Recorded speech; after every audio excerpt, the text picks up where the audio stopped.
নির্বাচনী ইশতেহার ও সই করা জুলাই সনদ বাস্তবায়ন হবে। ন্যায় ভিত্তিক রাষ্ট্র গঠনে জেলা প্রশাসকদের ভূমিকা রাখার নির্দেশ প্রধানমন্ত্রীর। দুর্নীতির বিরুদ্ধে জিরো টলারেন্স। আমাদের ম্যানিফেস্টো এবং জুলাই সনদ এটার প্রতিটি দফা, প্রতিটি অঙ্গীকার পর্যায়ক্রমে আমরা বাস্তবায়ন করতে চাই। দুর্নীতির বিরুদ্ধে সরকারের অবস্থান পরিষ্কার। আমরা কম্প্রোমাইজ করতে চাই না দুর্নীতির সাথে। জনগণ ন্যায় বিচার প্রাপ্তি সহজতর করা এবং সরকারি সেবাকে হয়রানি মুক্ত করা এবং প্রতিটি নাগরিকের জন্য সমান সুযোগ নিশ্চিত করা, আমি মনে করি আপনাদের কাজের একটি গুরুত্বপূর্ণ এবং বড় অংশ। ওসমানী মিলনায়তনে 4 দিনের ডিসি সম্মেলন শুরু। প্রায় 500 প্রস্তাব নিয়ে হবে আলোচনা। স্বাস্থ্য খাতের উন্নয়ন ও গুজব প্রতিরোধে বেশি গুরুত্ব। দেখছিলেন প্রধান শিরোনাম।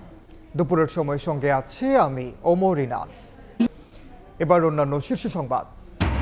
গণভোটের রায় বাস্তবায়ন না হলে আবারও ফ্যাসিবাদের দিকে যাবে দেশ, শঙ্কা এনসিপি নেতাদের।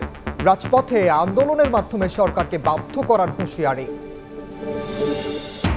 কারাবন্দী সাংবাদিকদের জামিন দাবি, মামলাগুলো প্রাতিষ্ঠানিক ব্যবস্থায় আনার ঘোষণা মন্ত্রীর।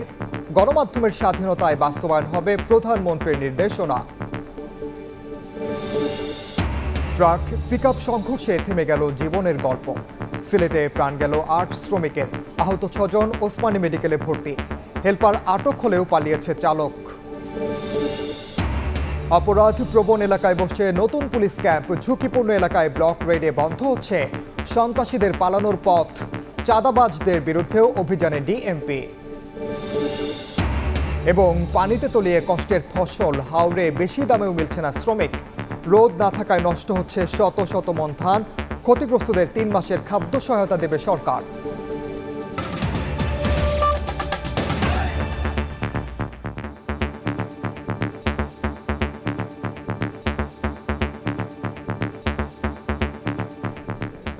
নির্বাচনী ইশতেহার ও সই করা জুলাই সনদ পর্যায়ক্রমে বাস্তবায়ন করা হবে বলে জানিয়েছেন প্রধানমন্ত্রী তারেক রহমান।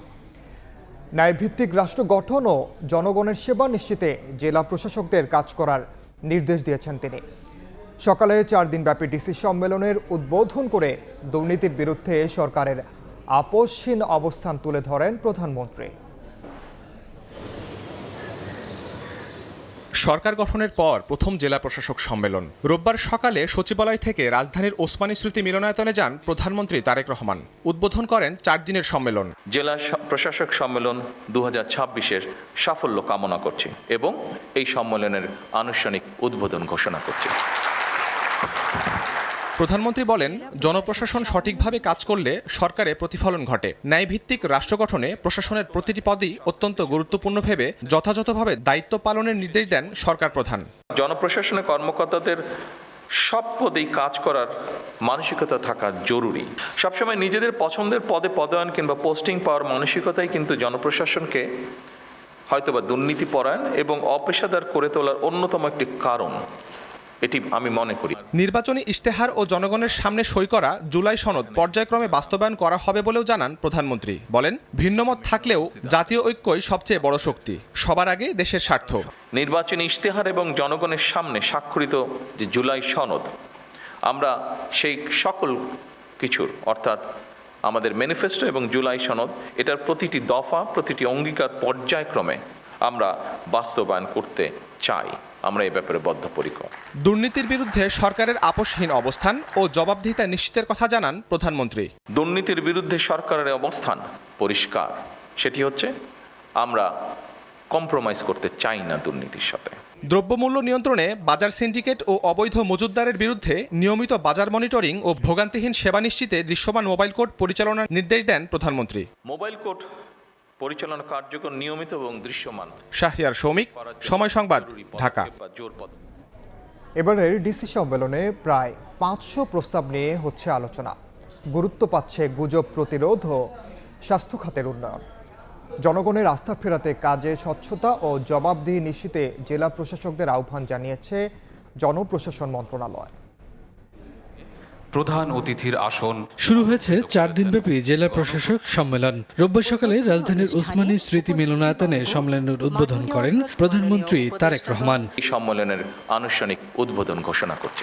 অনুষ্ঠানে জনপ্রশাসন মন্ত্রণালয়ের সার্বিক কর্মপরিকল্পনা তুলে ধরে মন্ত্রণালয়ের সচিব নাজিমুল গনি বলেন, জনগণের আস্থা ফেরাতে সব কর্মকর্তাদের আরও জনবান্ধব হয়ে মানুষের দোরগোড়ায় পৌঁছতে হবে। সামাজিক সুরক্ষা কর্মসূচি, ভূমি ব্যবস্থাপনা, আধুনিকীকরণ, ডিজিটাল সেবা সম্প্রসারণ, কৃষি ও সেচ কার্যক্রমে সহায়তা প্রদান ইত্যাদি ক্ষেত্রে আপনাদের কার্যকর ভূমিকা সুবিদিত।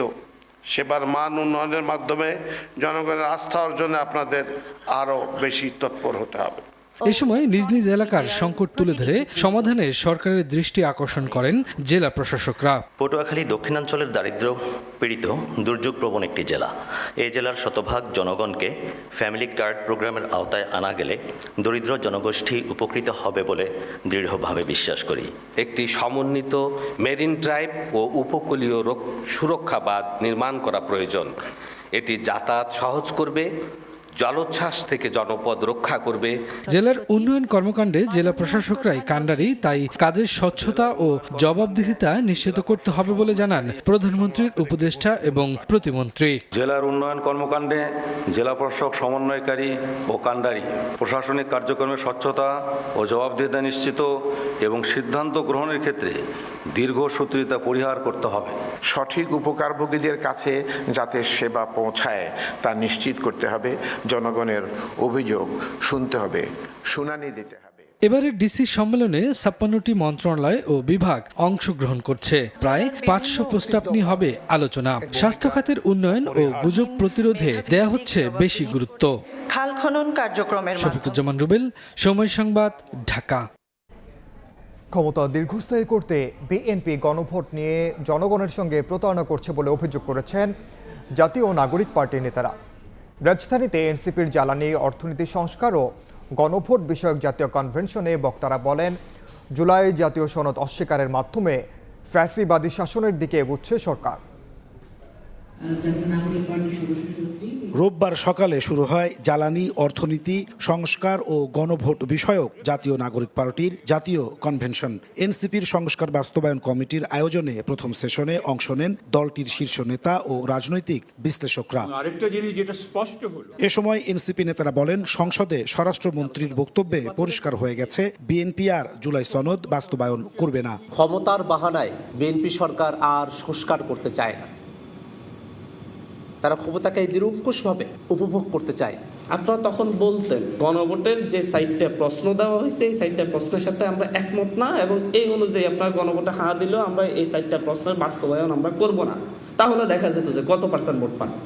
রাষ্ট্রবিজ্ঞানী দিলারা চৌধুরী বলেন, ফ্যাসিবাদী শাসনের দিকে এগোচ্ছে সরকার। 2 মাসও যায়নি, এর মধ্যে আমাদের এখন সভা সমিতি করে আলোচনা করতে হচ্ছে যে কী করে এই সরকারকে ওই সমস্ত ইনস্টিটিউশনগুলিকে যেটাকে সংস্কার করার জন্য জুলাই সনদে এবং বিভিন্ন অধ্যাদেশের মাধ্যমে রেখে যাওয়া হয়েছিল সেগুলিকে তারা ছুঁড়ে ফেলছে।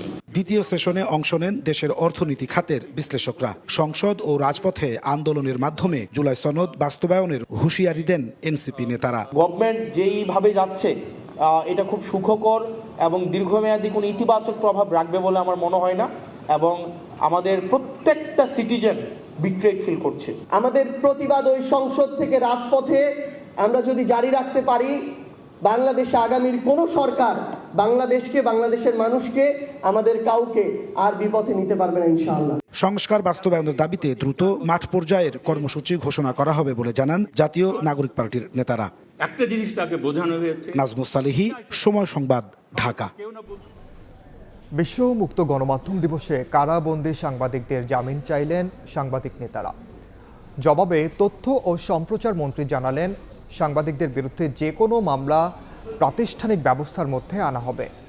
মন্ত্রী আরও জানান, গণমাধ্যমের স্বাধীনতা নিশ্চিতে প্রধানমন্ত্রীর নির্দেশনা বাস্তবায়নের চেষ্টা চলছে।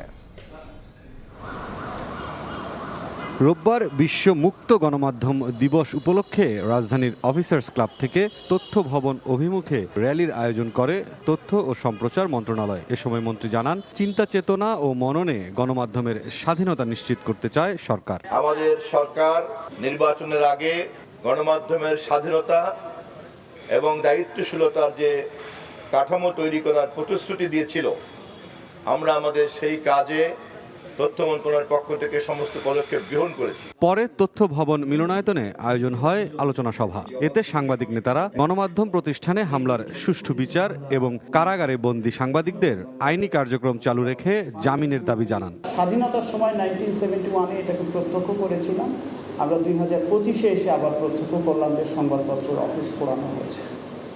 ফলে আমাদের সামগ্রিক রাষ্ট্রীয় ব্যবস্থার মধ্যে এমন ধরনের কিছু পচন ধরেছে, আমরা গণমাধ্যমও সেটা থেকে মুক্ত না। আজকে যারা জেলখানায় আছেন তাদের বিরুদ্ধে হাজারো অভিযোগ থাকতে পারে, কিন্তু এটা খুনের মামলা দিলেন কেন? আর খুনের মামলা চলতে থাকবে কেন?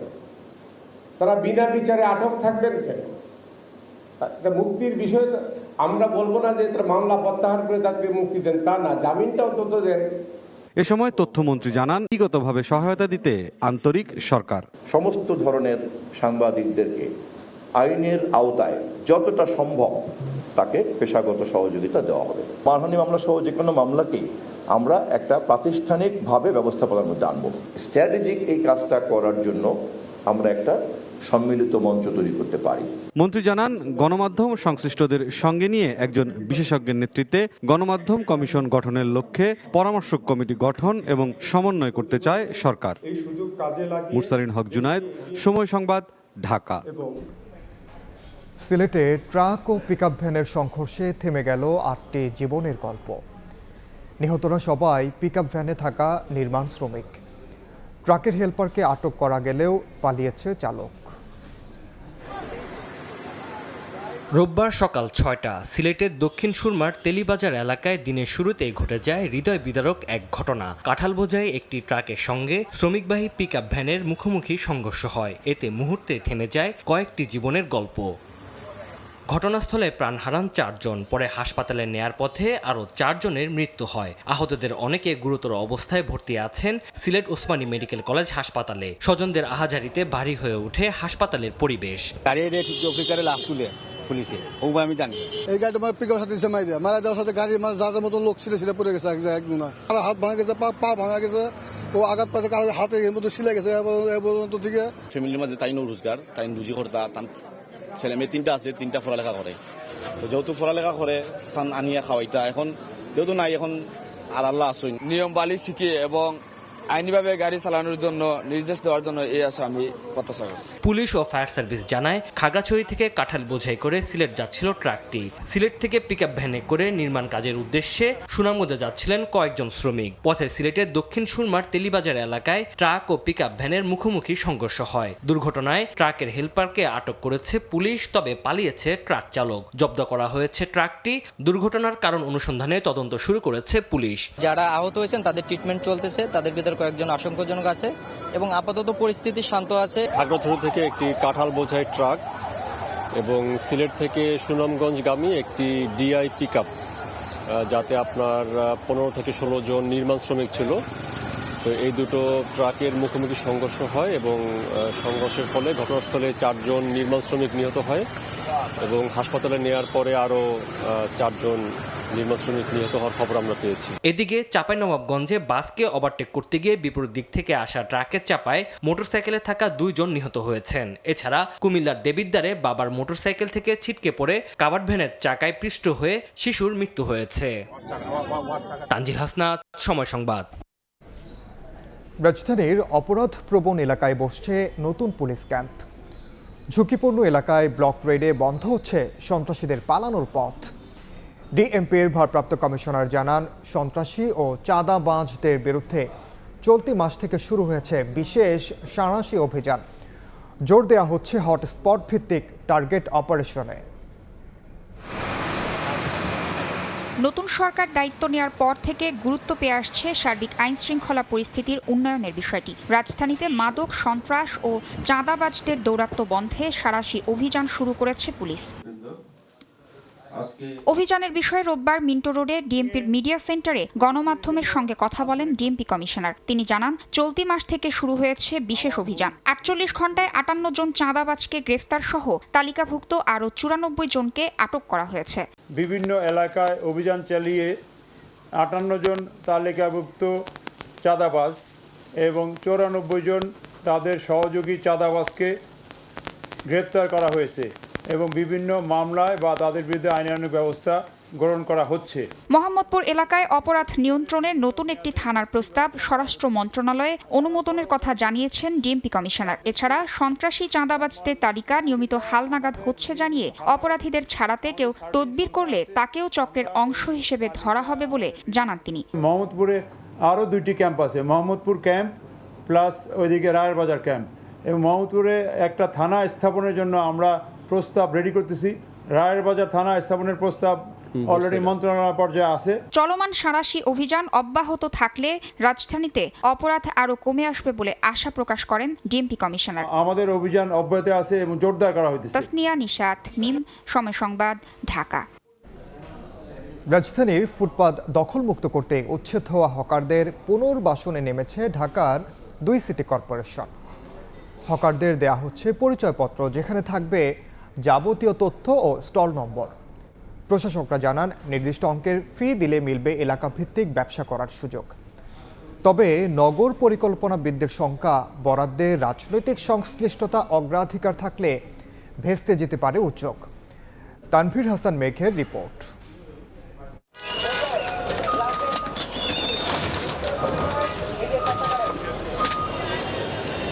রাজধানীতে ফুটপাত দখল আর উচ্ছেদ যেন ইঁদুর বিড়াল খেলা। এই দোলাচলে সবচেয়ে বেশি ভোগান্তিতে পড়েন পথচারীরা। স্থায়ী সমাধানের দাবিতে আওয়াজ তুলতে তুলতে যেন ক্লান্ত নগরবাসী। অভিযোগ আছে, ফুটপাত দখলকে ঘিরে গড়ে উঠেছে কোটি টাকার চাঁদাবাজির চক্র। প্রভাবশালীদের নিয়মিত অর্থ দিয়েই দোকান খুলতে হয় হকারদের। তবে এবার এই চক্র ভাঙতে নতুন পরিকল্পনা হাতে নিয়েছে সরকার। 2 সিটি কর্পোরেশন ডিএমপির সহায়তায় হকারদের তথ্য সংগ্রহ শুরু করেছে। এর মধ্যে গুলিস্তানের রমনা ভবন সংলগ্ন লিংক রোড এলাকায় হকারদের জন্য সাদা রঙের দাগ কেটে জায়গা নির্ধারণ করেছে ঢাকা দক্ষিণ সিটি কর্পোরেশন। সিটি প্রশাসক সময় সংবাদকে জানালেন কিভাবে হবে এলাকা ভিত্তিক হকার পুনর্বাসন। তাদেরকে আইডি দিচ্ছে, এখানে একটা চেক থাকবে, এটাকে আপনার ছবি তুলে পুশ করলে তার ডিটেলস বৃত্তান্ত বের হয়ে আসবে। প্লাস আরেকটা আমরা নাম্বার প্লেট দেব, 2টার মধ্যে উল্লেখ থাকবে যে সে কোন জায়গাটায় ব্যবসা করবে। স্পট নির্ধারণ করে হকার পুনর্বাসন কাজ শুরু করতে চায় ঢাকা উত্তর সিটি কর্পোরেশন। তবে হকারদের পরিচয়পত্র দিয়েই এখন পর্যন্ত থেমে আছে তাদের কার্যক্রম। খেলার মাঠকে বন্ধ করে দিয়ে তাদেরকে আমরা সেখানে বসাতে পারি না। সেই কারণে যেখানে একটু খালি জায়গা আছে, যেখানে যানজট হওয়ার কোনো সুযোগ নেই, সেখানে আমরা আপাতত তাদেরকে স্থানান্তর করছি। চৌকি কিংবা স্থায়ী কোনো দোকান থাকতে পারবে না। একটা ট্রলি সিস্টেম করে সেখানে আসবেন এবং নির্দিষ্ট একটা জায়গায় সেটা রাখতে হবে। যদি এই পরিকল্পনা সফলতা আসে, তাহলে সড়কে ট্রাফিকের আমূল পরিবর্তন আসবে বলে মনে করছে ডিএমপি। আমি তো মনে করি যে ট্রাফিক ব্যবস্থাপনা একটা আমূল চেঞ্জ হয়ে যাবে, কারণ আমরা সবাইকে একটা রিকোয়েস্ট করেছি যে আপনারা দয়া করে রাস্তাটা ছেড়ে দিবেন। এদিকে মাঠ পর্যায়ে 2 সিটি কর্পোরেশন কাজ শুরু করলেও হকারদের মধ্যে রয়েছে মিশ্র প্রতিক্রিয়া। পুলিশ এসে তাদেরকে করে নিয়ে গেছে, কোথায় কি হবে সেটা তো এখন আমরা জানি না।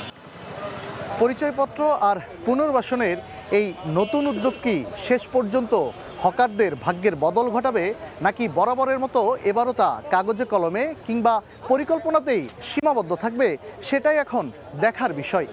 তানভীর হাসান মেঘ, সময় সংবাদ, ঢাকা। দুপুরের সময় আরও থাকছে, জ্বালানির দাম বাড়ার প্রভাব পণ্য পরিবহনে।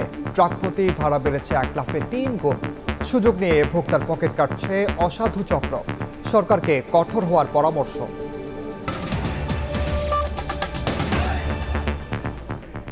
উজানের ঢল ও বৃষ্টিতে হাওরের পানিতে তলিয়ে কৃষকের কষ্টের ফসল। বেশি টাকা দিয়েও মিলছে না শ্রমিক। কোনো রকমে ফসল ঘরে তুললেও রোদ না থাকায় নষ্ট হচ্ছে শত শত মণ ধান। ক্ষতিগ্রস্তদের 3 মাসের খাদ্য সহায়তা দেওয়া হবে বলে জানিয়েছেন দুর্যোগ ব্যবস্থাপনা ও ত্রাণমন্ত্রী। পানিতে তলিয়ে গেছে কষ্টে বোনা মনকে মন ধান। বিপর্যয়ের মুখে পড়ে কৃষকদের দুর্ভোগ যেন কমছেই না। সুনামগঞ্জে দেখার হাওর সহ বেশ কয়েকটি এলাকার অন্তত 16,500 হেক্টর জমির পাকা ধান এখনও পানিতে তলিয়ে রয়েছে। এর মধ্যে কয়েকদিন ধরে নেই রোদের দেখা। এ অবস্থায় অনেকেই ঘরের মেঝেতে ধান বিছিয়ে ফ্যানের বাতাসে শুকানোর চেষ্টা করে যাচ্ছে। রোদে শুকাতে না পারায় কারো কারো ধান পচে নষ্ট হয়ে গেছে।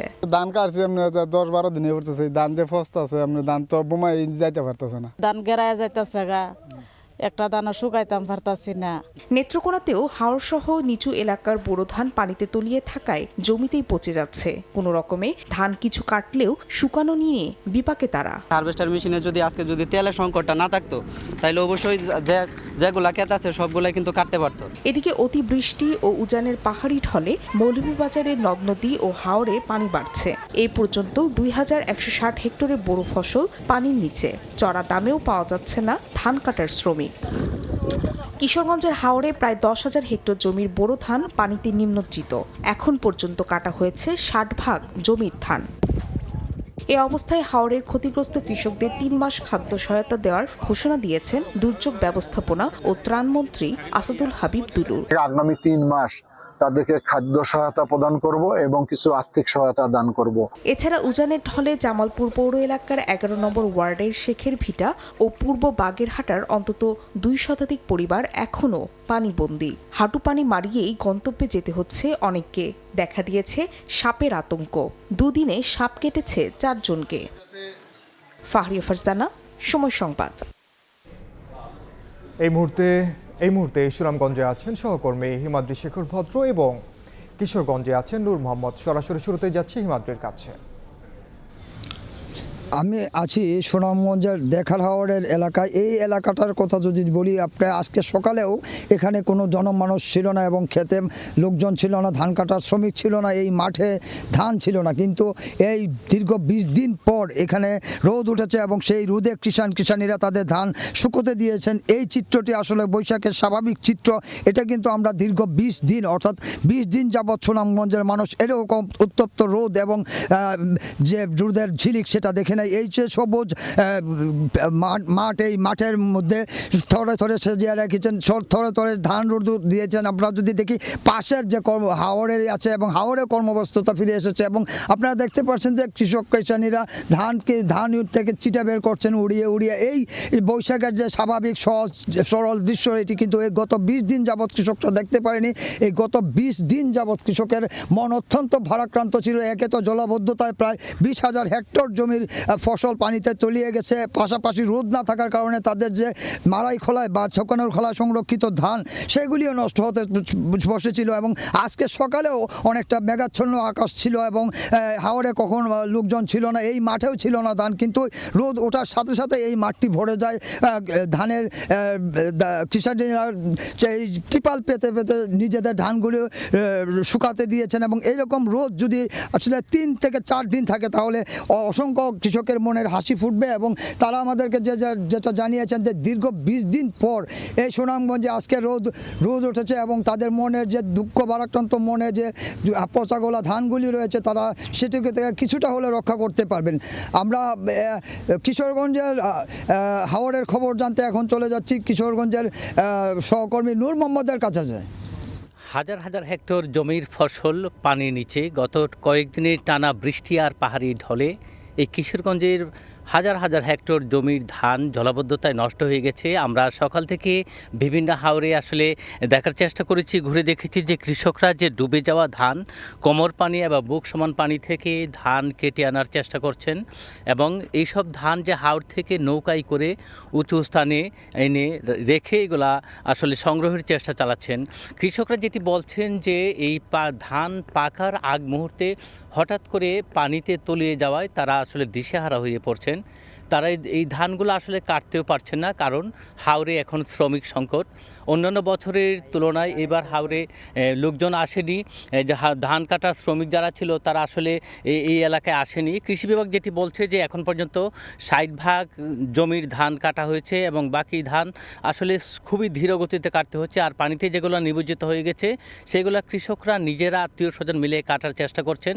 আর আমরা দেখেছি যে অপেক্ষাকৃত উঁচু এলাকার যে ধানগুলো আছে সেগুলো আসলে জলাবদ্ধ হয়ে পড়েছে এবং গতকাল পর্যন্ত টানা বৃষ্টির পরে আজকে সকাল থেকে আসলে বৃষ্টি থেমেছে, রোদ উঠেছে দুপুরের পর থেকে। আর এই সময়ে তারা আসলে ধান সংগ্রহ এবং যেগুলো ধান কেটে রেখেছিলেন সেগুলো অপেক্ষাকৃত উঁচু স্থানে পাকা সড়ক, রাস্তা বা শিক্ষা প্রতিষ্ঠান সহ যেখানে উঁচু স্থান পাচ্ছেন সেখানে আসলে করার চেষ্টা করছেন। তারা সেগুলো আসলে সংগ্রহ করার চেষ্টা করছেন। তো কৃষকরা বলছেন আসলে যেগুলো ধান বাকি আছে সেই ধানগুলো যাচ্ছে আসলে যদি বৃষ্টি না হয় এবং আবহাওয়া বড়িয়ে না থাকে তাহলে এই ধানগুলো তারা তুলতে পারবেন। পাশাপাশি তাদেরকে যেন সরকারের পক্ষ থেকে ক্ষতিপূরণ দেওয়া হয় এমনটি আশা করছেন তারা। তো কিশোরগঞ্জের হাওড় থেকে বুরু ধান তুলে যাওয়া নিয়ে আমার কাছে এই ছিল সবশেষ। সরাসরি যুক্ত ছিলাম কিশোরগঞ্জ এবং সুনামগঞ্জে। চট্টগ্রামের জলাবদ্ধতার বিষয়টি শোনার পরে প্রধানমন্ত্রী সমস্যার সমাধানের উদ্যোগ নিয়েছেন বলে জানিয়েছেন সংসদ সদস্য সাইদ আল নোমান। সকালে চট্টগ্রামের নাসিরাবাদ এলাকার অঙ্কুর বিদ্যালয়ের সামনে অপেক্ষমান এসএসসি পরীক্ষার্থীর অভিভাবকদের খোঁজ খবর নেওয়া শেষে সাংবাদিকদের এ কথা জানান তিনি। বলেন, জলাবদ্ধতা নিরসনে প্রধানমন্ত্রী সিটি কর্পোরেশনের নেতৃত্বে 19 সদস্যের কমিটি করে দিয়েছেন। সরকারের পক্ষ থেকে যেভাবে উদ্যোগ নেওয়া হয়েছে দ্রুতই নগরীর জলাবদ্ধতার সমস্যা থেকে বাসিন্দারা মুক্তি পাবেন বলেও আশাবাদ ব্যক্ত করেন তিনি। জনাব তারেক রহমান এমনই একজন নেতা যিনি সংসদে চট্টগ্রামের জলাবদ্ধতার বিষয়টি শোনার সাথে সাথে প্রয়োজন না থাকলেও অনেকের মনেও হয়নি যে ওনাকেই কেন দাঁড়াতে হবে। আমিও আশা করিনি লিডার দাঁড়িয়ে যাবেন, সংসদ নেতা দাঁড়িয়ে আমার পয়েন্ট অফ অর্ডারে বলেছেন শুধু নয়, তিনি শুধু এই বিষয়টা অ্যাড্রেস করেছেন। এই বিষয়টি একেবারে নিজ চোখে তদারকি করে সমাধানের চেষ্টা করতে হবে আমাদের।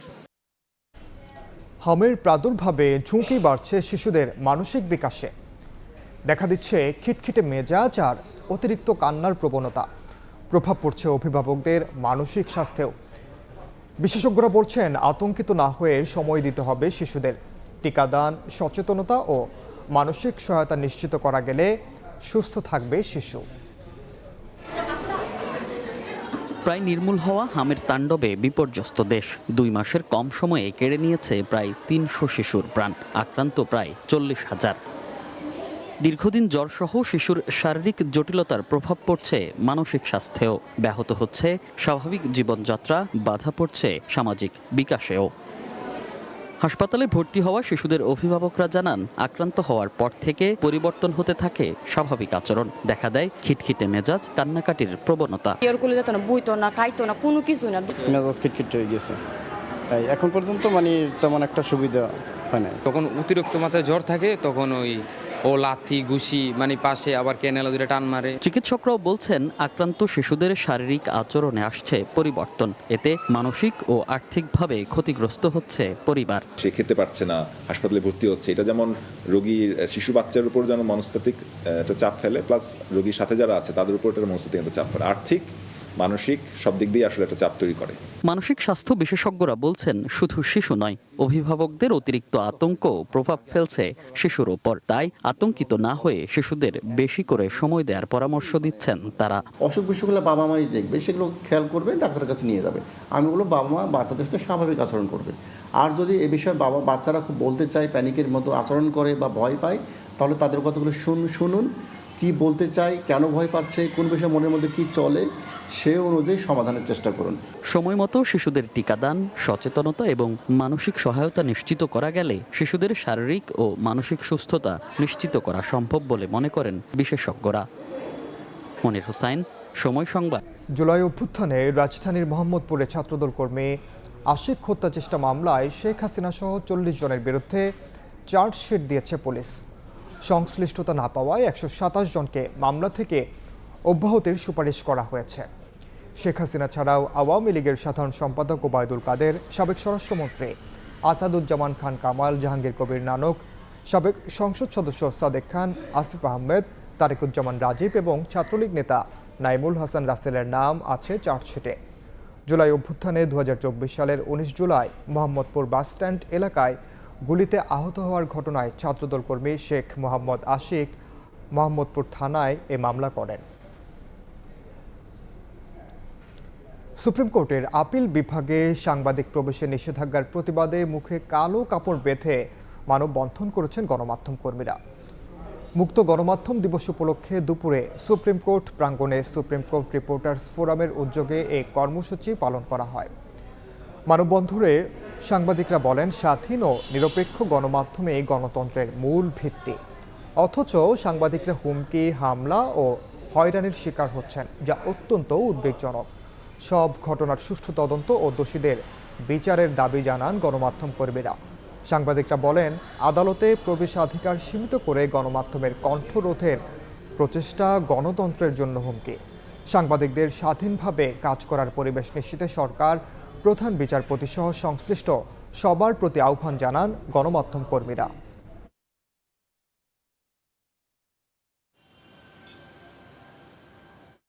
আমাদেরকে স্বাধীনভাবে সাংবাদিকতা করতে দিতে হবে, আমাদেরকে প্রবেশাধিকার দিতে হবে, উচ্চ আদালতে আমাদের প্রবেশাধিকার দিতে হবে। সুপ্রিম কোর্টে আমরা প্রবেশ করতে পারছি না, দেশের সাংবিধানিক অধিকার যেটি আমাদের, সেটি আমরা পাচ্ছি না। আমরা সর্বোচ্চ আদালতে দীর্ঘদিন ধরে চলে আসা একটি রীতি, দীর্ঘদিন ধরে চলে আসা একটি নিয়ম বর্তমান প্রধান বিচারপতি দায়িত্ব নেওয়ার পর বন্ধ করে দিয়েছেন। দুপুরের সময় আরও থাকছে, দেশের পথে যুক্তরাষ্ট্র হত্যার শিকার লিমনের মরদেহবাহী বিমান ঢাকায় পৌঁছাবে কাল। বুধবার নাহিদা বৃষ্টির জানাজা, 2 শিক্ষার্থী খুনের ঘটনায় প্রবাসীদের শোক।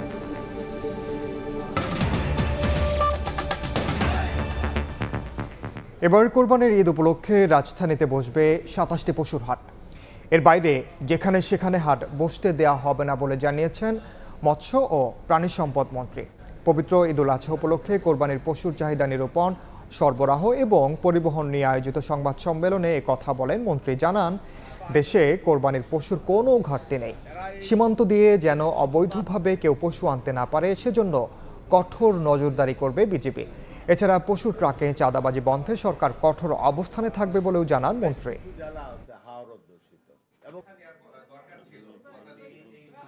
ঢাকা উত্তর সিটি কর্পোরেশনে 16টা এবং দক্ষিণ সিটি কর্পোরেশনে 11টি হাট, সর্বমোট 27টি হাট ইজরার জন্য রেডি করা হয়েছে। যেখানে এখানে হাট বসতে আমরা দেব না, নির্দিষ্ট জায়গায় হাট বসবে। বর্ডার দিয়ে অতীতে যে পরিমাণে আসতো, আমার ধারণা গত বছর তার 1/4 আসে নাই, অথবা 1/10 আসছে। এই বছরে গিয়ে আরো, তবে একটা এই কারণে আমি বলছি আগামী দিনে 0 হবে। এই মুহূর্তে আমার 1 কোটি প্লাস কোরবানের গরু, ছাগল, মহিষ আছে, চাহিদার থেকে কোনো অংশেই কম নাই। ডিজেলের দাম বৃদ্ধির প্রভাব পড়েছে পণ্য পরিবহনে। ঢাকার সঙ্গে বিভিন্ন রুটে ট্রাক প্রতি ভাড়া বেড়েছে 10 থেকে 15,000 টাকা। খরচ বেড়ে যাওয়ায় প্রভাব পড়েছে সবজির আড়ত থেকে খুচরা বাজারে। জ্বালানির দাম বৃদ্ধির সুযোগ নিয়ে ভোক্তার পকেট কাটায় জড়িতদের বিরুদ্ধে সরকারকে কঠোর হওয়ার পরামর্শ ক্যাবের।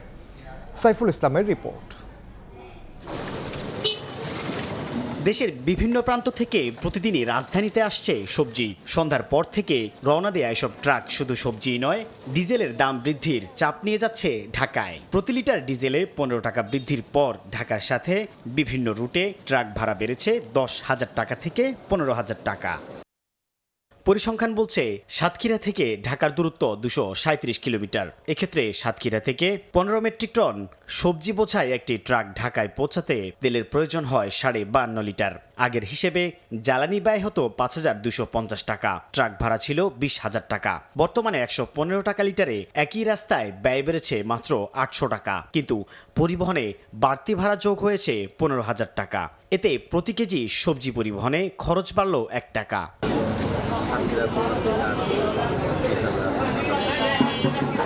এখন মনে করেন আপনি ডিজেলের দাম বাড়ার কারণে মনে করেন আপনার একটা গাড়ি ভাড়া দিতেছি আমরা মনে করেন 35,000। তেল বেশি লাগছে, যার কারণে ভাড়া বেশি। ঢাকার বাজারে হিসেবে 1 টাকা বাড়ার কথা থাকলেও ব্যবসায়ীদের দাবি কেজিতে দাম বেড়েছে 3 টাকা। কেজি মালে গাড়ি ভাড়া আপনার আছে, আগে ছিল 3 টাকা, এখন হয়েছে 6 টাকা। আগে ক্যারিং খরচ ছিল, তার থেকে ডাবল হয়ে গেছে। চালের বাজারেও পড়েছে এর প্রভাব। ব্যবসায়ীদের অভিযোগ, গাড়ির সংকট ও জ্বালানি নিতে অতিরিক্ত সময় ব্যয় হওয়ায় মোকাম ভিত্তিক 15 মেট্রিক টন ধারণ ক্ষমতার ট্রাকে ভাড়া বেড়েছে 5,000 টাকা। হিসেবে 50 কেজি বস্তায় মাত্র 16 থেকে 17 টাকা বাড়ার কথা থাকলেও খুচরায় প্রভাব পড়েছে 100 টাকা। মোকাম বেঁধে 4-5 হাজার টাকা বাড়তি। আমরা তো ধরেন যেগুলো আছে এগুলা সব বেশিরভাগই ক্রেতার উপর দিয়ে দিব। বিভিন্ন যানবাহনের ভাড়া বাড়াতে আবার মোটামুটি 2-3 টাকা আবার বাড়িয়ে গেছে। জ্বালানির দাম বৃদ্ধির সুযোগ নিয়ে ভোক্তার পকেট কাটায় জড়িতদের বিরুদ্ধে সরকারকে কঠোর হওয়ার পরামর্শ ক্যাবের। আইন প্রয়োগকারী সংস্থার লোকজন তারা দেখেও না দেখার মতো ভান করে থাকে। অনৈতিক ছাড় দেওয়ার যে মানসিকতা, এটা থেকে বের হয়ে আসতে হবে। জ্বালানির দাম বৃদ্ধির সাথে পরিবহন খরচ মিলিয়ে সবজির দাম বাড়ায় এই রেশে ভুক্তভোগী সাধারণ মানুষ। জ্বালানি তেলের দাম বৃদ্ধির প্রভাবে দেশের পরিবহন খাতে তৈরি হয়েছে বড় ধরনের চাপ, আর সেই চাপ গিয়ে পড়ছে নিত্যপণ্যের বাজারে। এতে করে অস্বস্তিতে পড়ছেন সাধারণ মানুষ। এমন কঠিন পরিস্থিতি থেকে উত্তরণে সমন্বয়হীনতাকে বাদ দিয়ে দীর্ঘমেয়াদী জ্বালানি ব্যবস্থাপনায় নতুনত্ব আনার তাগিদ খাত সংশ্লিষ্টদের। সাইফুল ইসলাম, সময় সংবাদ, ঢাকা।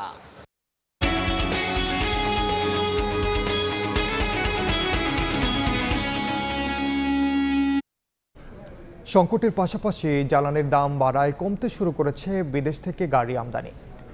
চট্টগ্রাম বন্দর দিয়ে গত 4 মাসে দেশে এসেছে মাত্র 2912টি গাড়ি। জানুয়ারি ও ফেব্রুয়ারির তুলনায় মধ্যপ্রাচ্য যুদ্ধ পরবর্তী মার্চ এপ্রিল মাসে আমদানি অর্ধেকে নেমেছে, অথচ তার আগের বছর 3 মাসে 4000 গাড়ি আমদানি হয়েছিল। শাখাউদ্দিপুর ক্যামেরায় কমলদের রিপোর্ট। মার্চ মাসের শুরুতে চট্টগ্রাম বন্দরের 3টি শেডেই আমদানি করা গাড়িতে পরিপূর্ণ থাকলো এপ্রিল মাসে বলা চলে এক প্রকার খালি। এর মূল কারণ হলো সাম্প্রতিক গাড়ি আমদানি একেবারেই কমে যাওয়া। অনেকের ধারণা আছে যে তেল শর্টেজ আছে, সেই জন্য এখন না নিয়ে একটু পরে। চট্টগ্রাম বন্দরের তথ্য অনুযায়ী চলতি বছরের প্রথম 4 মাসে 6টি জাহাজযোগে আমদানি করা 2912টি গাড়ি খালাস হয়। এর মধ্যে ফেব্রুয়ারি মাসে 1153টি গাড়ি খালাস হলো। মার্চ মাসে তা কমে দাঁড়িয়েছে মাত্র 497টিতে। আমরা যদি বিগত সময়ের সাথে তুলনা করি তাহলে আমাদের যে শেডে গাড়ির স্থিতির পরিমাণটা অনেক কমে এসেছে। 2025 সালের পুরো বছরে বন্দর দিয়ে 31টি জাহাজে করে আমদানি হয়েছিল 14,164টি গাড়ি। এর মধ্যে শুধু একক মাস হিসেবে মার্চে রেকর্ড 1959টি সহ বছরের প্রথম 3 মাসে 3854টি গাড়ি ডেলিভারি হয়েছিল। বৈশ্বিক সংকট, যুদ্ধ, তেলের আমদানি কম, এই সব কিছু বিবেচনায় আমদানিকারী কারকরা গাড়ি তুলনামূলকভাবে কম আমদানি করছে। বিক্রি কমছে থেকে আমদানি কমছে। যদি বিক্রি থাকতো আমরা কিন্তু আমদানিটা থাকতো। 1250 ইউনিট ধারণ ক্ষমতার চট্টগ্রাম বন্দরের 3টি কার শেডে বর্তমানে নিলামযোগ্য 413টি ও সদ্য আমদানি করা 201টি সহ মোট গাড়ি রয়েছে 614টি। ধস নেমেছে গাড়ি আমদানিতে, খালি হতে শুরু করেছে একসময় পরিপূর্ণ থাকা বন্দরের কার শেডগুলো। চট্টগ্রাম বন্দরের কার শেড থেকে কমল দে, সময় সংবাদ। 40 বছর ধরে অসংখ্য খুশির মিছিলে ছিল আইডিএলসি, থাকবে আগামীতেও। চট্টগ্রাম বন্দরের বহির্নোঙরে সংঘর্ষে ক্ষতিগ্রস্ত আমদানি পণ্যবাহী জাহাজ দুটি জেটিতে আনা হয়েছে। জাহাজ দুটি সিঙ্গাপুর থেকে 2800 কন্টেনার আমদানি পণ্য নিয়ে শুক্রবার চট্টগ্রাম বন্দরের জেটিতে আসার শিডিউল ছিল। তার আগেই বহির্নোঙরে সংঘর্ষে ক্ষতিগ্রস্ত হয়ে আটকা পড়ে। দুর্ঘটনার ভয়াবহতা দেখে জাহাজ না নিয়েই বন্দরে ফেরেন নাবিকরা। 2 দিন পর দুপুরে ক্ষতিগ্রস্ত জাহাজগুলো বন্দর জেটিতে আনা হয়। নৌ বাণিজ্য অধিদপ্তর ও চট্টগ্রাম বন্দর মিলে একটি তদন্ত কমিটি গঠন করেছে।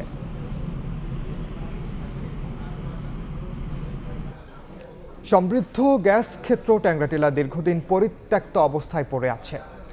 দেশে প্রথম শিল্পে গ্যাস সরবরাহ করা হয় এখান থেকেই। 27 বছরে 27 বিলিয়ন ঘনফুট গ্যাস সরবরাহ করা হয় ছাতক সিমেন্ট কারখানায়। পরিত্যক্ত এই ক্ষেত্রে 2টি কূপ খননের পরিকল্পনা সহ বিপুল পরিমাণে গ্যাস প্রাপ্তি নিয়ে কাজ শুরু করেছে Sylhet gas fields company. Naushad Ahmad চৌধুরীর ছবিতে ইকরামুল কবিরের রিপোর্ট। দেশের অন্যতম সমৃদ্ধ গ্যাস ক্ষেত্র ট্যাংরাটিলা এভাবেই ভয়াবহ বিস্ফোরণে সব শেষ হয়ে যায়। নাইকো বাপেক্স কূপ খননের চূড়ান্ত পর্যায়ে 2005 সালের 7 জানুয়ারি ও 24 জুন বিস্ফোরণ ঘটলে 816টি ঘরবাড়ি, শিক্ষা প্রতিষ্ঠান, প্রাণিজ সম্পদ, পরিবেশ প্রতিবেশ সব ধ্বংস হয়ে যায় নিমিষে। গ্যাসের আগুনের তাপে তারপরে এই যে এই ময়লা পানি গেছে গ্যাসের সাথে যে আছে এই পিসারি বড়টা সব মাছ মরে গেছে। সিলেট গ্যাসফিল্ড কোম্পানি সুনামগঞ্জের দোয়ারা বাজারে অবস্থিত ট্যাংরাটিলা গ্যাস ক্ষেত্র 1959 সালে আবিষ্কার করে, যা দেশের দ্বিতীয় সমৃদ্ধ গ্যাস ক্ষেত্র। 2003 সালে কানাডিয়ান কোম্পানি নাইকো ও বাপেক্স যৌথভাবে এই গ্যাস ক্ষেত্রটি উন্নয়নের জন্য চুক্তিবদ্ধ হয়। 2005 সালে ভয়াবহ বিস্ফোরণের পর এই গ্যাস ক্ষেত্রের সব কার্যক্রম বন্ধ করে দেওয়া হয়। দীর্ঘ আইনি লড়াইয়ের পর চলতি বছরের জানুয়ারিতে ওয়াশিংটন ভিত্তিক ইক্সিট ট্রাইব্যুনাল নাইকোকে $42 মিলিয়ন বা প্রায় 516 কোটি টাকা ক্ষতিপূরণ দেওয়ার রায় দেয়। পরিত্যক্ত ঘোষণার প্রায় 40 বছর পর এই ট্যাংরাটিলা গ্যাস ক্ষেত্র থেকে পুনরায় গ্যাস উত্তোলনের পরিকল্পনা নিয়েছে সিলেট গ্যাসফিল্ড কোম্পানি। 2টা নতুন কূপ খনন করতে পারি এবং সেগুলো যদি সাকসেস হয় ওখানে আমরা আরও 3D সিসমিক সার্ভে করাবো পুরো এরিয়া। সিলেট গ্যাসফিল্ড কোম্পানি হরিপুর, ট্যাংরাটিলা, কৈলাসটিলা, বিয়ানীবাজার ও রশিদপুর গ্যাস ক্ষেত্রের 34টি কূপের মধ্যে 17টি কূপ থেকে দৈনিক 14 কোটি 20 লাখ ঘনফুট গ্যাস জাতীয় সঞ্চালন লাইনে সরবরাহ করছে। ইকরামুল কবির, সময় সংবাদ, সিলেট। শেরপুরের গারো পাহাড়ে 3 যুগ ধরে চলছে হাতি ও মানুষের দ্বন্দ্ব। খাদ্য সংকটে বন্য হাতির দল হানা দিচ্ছে কৃষকের ক্ষেতে। নানা কৌশলে ফসল রক্ষায় ব্যর্থ হয়ে আধা পাকা ধান কেটে ফেলছেন কৃষক। ক্ষতিপূরণ দেওয়ার আশ্বাস কৃষি বিভাগের। শহীদুল ইসলাম হীরার তথ্য ও বাবু চক্রবর্তীর ছবিতে রিপোর্ট। গারো পাহাড় ঘেঁষা সীমান্তবর্তী এলাকায় প্রায় দেখা মিলছে বন্য হাতির। পাহাড়ে পর্যাপ্ত খাবার না পেয়ে লোকালয়ে ছুটে আসছে প্রাণীগুলো, খেয়ে সাবার করে ফেলছে কৃষকের পাকা ধান। শেরপুরের শ্রী বড়দি, ঝিনাইগাতি ও নালিতাবাড়ির গারো পাহাড়ে ধান পাকার সময় দল বেঁধে নেমে আসে বন্য হাতির দল। হাতির আক্রমণ ঠেকাতে আগুন জ্বালিয়ে ঢাকঢোল পিটিয়েও শেষ রক্ষা করা হচ্ছে না কৃষকের কষ্টের ফসল। সম্প্রতি হাতির আক্রমণ বেড়ে যাওয়ায় কাঁচা পাকা ধান কেটে বাড়ি নিয়ে যাচ্ছেন কৃষকরা। এতে কাঙ্ক্ষিত ফলন না পাওয়ায় আর্থিক লোকসান গুনতে হচ্ছে তাদের। আমাদের পাহাড় এলাকা হাতি অনেক অত্যাচার করে, ফসল আমরা সঠিকভাবে পাকায় নিতে পারি না। পাহাড়ের একদিকে হাতি থাকতো, অপর দিকে আমরা থাকতাম। হাতির অত্যাচারের জন্য আসলে আমরা এই কাঁচা ধান কাটা লাগতেছে। পাকা ধান আর কাঁচা ধান নাই খায় ফেলায় হাতি। বড় হাতি এসে 1 ঘন্টায় শেষ করে ফেলায়। সরকার এটা উদ্যোগ নেই যে সরকার হাতি আন কি করব। হাতির আক্রমণে ফসল রক্ষায় ধান 80% পাকলে কেটে ফেলার পরামর্শ কৃষি বিভাগের। আমরা প্রতিনিয়ত সংশ্লিষ্ট জায়গায় আমরা পরিদর্শন করতেছি। পরিদর্শনকালে কৃষকদেরকে যখন ধান 80% পাকা হয়ে যায় সাথে সাথে আমরা কর্তন করার জন্য পরামর্শ করতেছি। জনসচেতনতা বৃদ্ধি সহ হাতির আক্রমণে ক্ষতিগ্রস্ত কৃষকের ক্ষতিপূরণ দেওয়ার সহযোগিতার আশ্বাস বন কর্মকর্তার। আর হাতি ও মানুষের দ্বন্দ্ব সমাধানে প্রধানমন্ত্রীর হস্তক্ষেপের প্রত্যাশা জনপ্রতিনিধির। বন্য হাতির যেন কেউ কোনো ক্ষতি না করে এবং ফসলের ক্ষতিপূরণটা যেন সঠিকভাবে পায় সেই প্রয়োজনীয় ব্যবস্থা আমরা গ্রহণ করতেছি। ফরেস্টের সঙ্গে সমন্বয় করে কিভাবে স্থায়ী সমাধান করা যায় এই ব্যাপারে আমরা ইনশাল্লাহ আশা করতেছি জুনের পরে, বাজেটের পরে আমরা উদ্যোগ গ্রহণ করব। বন বিভাগের তথ্য মতে 3 উপজেলায় 3টি দলে বিভক্ত হয়ে প্রায় শতাধিক হাতি রয়েছে। সময় সংবাদ, শেরপুর। দেশের উদ্দেশ্যে রওনা হয়েছে যুক্তরাষ্ট্রের ফ্লোরিডায় হত্যাকাণ্ডের শিকার জামিল আহমেদ লিমনের মরদেহবাহী বিমান। স্থানীয় সময় শনিবার রাতে ফ্লোরিডার অরল্যান্ডো বিমানবন্দর থেকে রওনা হয়ে ঢাকায় পৌঁছাবে সোমবার সকালে। এদিকে নিহত আরেক শিক্ষার্থী নাহিদা সুলতানা বৃষ্টির মরদেহ ফিউনারেল কর্তৃপক্ষের কাছে হস্তান্তর করেছে পুলিশ। অশ্রু আর ভালোবাসায় সহপাঠীরা বিদায় জানানোর 2 দিন পর এবার ঢাকার উদ্দেশ্যে রওনা হয়েছে জামিল আহমেদ লিমনের মরদেহ। স্থানীয় সময় শনিবার রাত 8:45টায় জামিলের মরদেহ বহনকারী এমিরেটস এয়ারলাইন্সের বিমানটি অরল্যান্ডো বিমানবন্দর ছাড়ে। দুবাই হয়ে সোমবার সকালে ঢাকায় পৌঁছাবে মরদেহ। মর্মান্তিক নৃশংস হত্যাকাণ্ডের শিকার জামিল লিমনের মরদেহ আজ যুক্তরাষ্ট্র থেকে বাংলাদেশের উদ্দেশ্যে যাত্রা করল। এই মরদেহ বাংলাদেশে পৌঁছবে 4 মে সকাল 40 মিনিটে। এদিকে খুন হওয়া আরেক বাংলাদেশি শিক্ষার্থী নাহিদা সুলতানা বৃষ্টির মরদেহ স্থানীয় ফিউনারেল কর্তৃপক্ষের কাছে হস্তান্তর করেছে পুলিশ। আগামী 6 মে তার জানাজা হবে। এরপরই বৃষ্টির মরদেহ ঢাকায় পাঠানোর প্রক্রিয়া শুরু হবে। They are returning home to be buried by their loved ones. যুক্তরাষ্ট্রে বাংলাদেশি 2 মেধাবী শিক্ষার্থী হত্যার ঘটনায় ক্ষুব্ধ ও মর্মাহত স্থানীয় প্রবাসীরা। সমস্ত আয়োজন, সমস্ত অনুষ্ঠান, সমস্ত আনন্দ সবকিছু সারা জীবনের জন্য বিলীন হয়ে গেল শুধুমাত্র এই একটা বাজে ঘটনার জন্য, জঘন্য ঘটনার জন্য। জামিল বৃষ্টি হত্যাকাণ্ড আমাদেরকে ক্ষুব্ধ করেছে, স্তম্ভিত করেছে। আমরা হতবাক। আমরা এই হত্যাকাণ্ডের সুষ্ঠু বিচার দাবি করছি। তদন্তকারী সংস্থার দাবি, জামিলের রুমমেট হিশাম গার্ভে পরিকল্পিতভাবে দুজনকে হত্যা করেছে। পুলিশ তাকে গ্রেফতার করার পর আদালত জামিন নাকচ করে অভিযুক্তকে কারাগারে পাঠিয়েছে। সাউথ ফ্লোরিডা বিশ্ববিদ্যালয়ে পড়াশোনা, ক্লাস, পরীক্ষা সবই চলছে, কিন্তু ক্যাম্পাস জুড়েই যেন নীরবতা, শোকের ছায়া। কোনোভাবেই জামিল ও বৃষ্টির স্মৃতি ভুলতে পারছে না তার সহপাঠীরা। হাসানুজ্জামান সাকি, সময় সংবাদ, যুক্তরাষ্ট্র। ইরান প্রসঙ্গ। যুদ্ধবন্ধে যুক্তরাষ্ট্রকে 14 দফার একটি শান্তি পরিকল্পনা দিয়েছে ইরান। এতে ইরান ও লেবাননে সংঘাত স্থায়ীভাবে বন্ধ, হরমুজ খুলে দেয়া সহ বিভিন্ন দাবি রয়েছে। প্রস্তাবটি মার্কিন প্রেসিডেন্ট পর্যালোচনা করছেন বলে জানিয়েছেন। এদিকে চুক্তি না হলে যুক্তরাষ্ট্রের সঙ্গে যে কোনো মুহূর্তে সংঘাত শুরুর হুঁশিয়ারি দিয়েছে তেহরান। ইরানের যুদ্ধবিরতি চললেও থামছে না কূটনৈতিক টানাপোড়েন। সংঘাত বন্ধে এবার যুক্তরাষ্ট্রের কাছে 14 দফা প্রস্তাব পাঠিয়েছে তেহরান। পাকিস্তানের মধ্যস্থতায় পাঠানো এই প্রস্তাবে জানানো হয়েছে, সাময়িক যুদ্ধবিরতি নয়, 30 দিনের মধ্যেই সব সমস্যার স্থায়ী সমাধান চায় ইরান।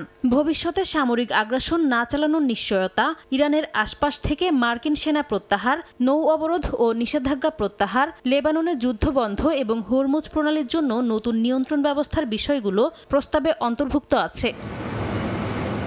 তবে ইরানের প্রস্তাব গৃহীত হওয়ার সম্ভাবনা নিয়ে সংশয় প্রকাশ করেছেন মার্কিন প্রেসিডেন্ট ডোনাল্ড ট্রাম্প। বলেন, নতুন প্রস্তাব পর্যালোচনা করে সিদ্ধান্ত পরে জানানো হবে। একই সঙ্গে তেহরান কোনো উস্কানিমূলক কাজ করলে আবারও হামলার হুঁশিয়ারি দিয়েছেন মার্কিন প্রেসিডেন্ট। এদিকে যুক্তরাষ্ট্রের সঙ্গে আবারও যুদ্ধের জন্য প্রস্তুত বলে জানিয়েছে ইরানের Islamic revolutionary guard corps IRGC। তাদের অভিযোগ, ওয়াশিংটন কোনো প্রতিশ্রুতি বা চুক্তির প্রতি বিশ্বস্ত নয়। এমন পরিস্থিতিতে হরমুজ প্রণালী নিয়ে নতুন আইন তৈরি করতে যাচ্ছে ইরান। দেশটির পার্লামেন্টের ডেপুটি স্পিকার বলেন, এই আইনে ইসরায়েলি জাহাজ প্রবেশ পুরোপুরি নিষিদ্ধ করা হবে। নাসরিন রুমি, সময় সংবাদ। এ পর্যায়ে শীর্ষ সংবাদগুলো জানিয়ে দিচ্ছি আরেকবার। নির্বাচনী ইশতেহার ও সই করা জুলাই সনদ বাস্তবায়ন হবে। ন্যায় ভিত্তিক রাষ্ট্র গঠনে ডিসিদের কাজ করার নির্দেশ প্রধানমন্ত্রীর। দুর্নীতির বিরুদ্ধে জিরো টলারেন্স। গণভোটের রায় বাস্তবায়ন না হলে আবারও ফ্যাসিবাদের দিকে যাবে দেশ, শঙ্কা এনসিপি নেতাদের। রাজপথে আন্দোলনের মাধ্যমে সরকারকে বাধ্য করার হুঁশিয়ারি। এবং ট্রাক পিকআপ সংঘর্ষে থেমে গেল জীবনের গল্প। সিলেটে প্রাণ গেল 8 শ্রমিকের। আহত 6 জন ওসমানী মেডিকেলে ভর্তি। হেলপার আটক হলেও পালিয়েছে চালক।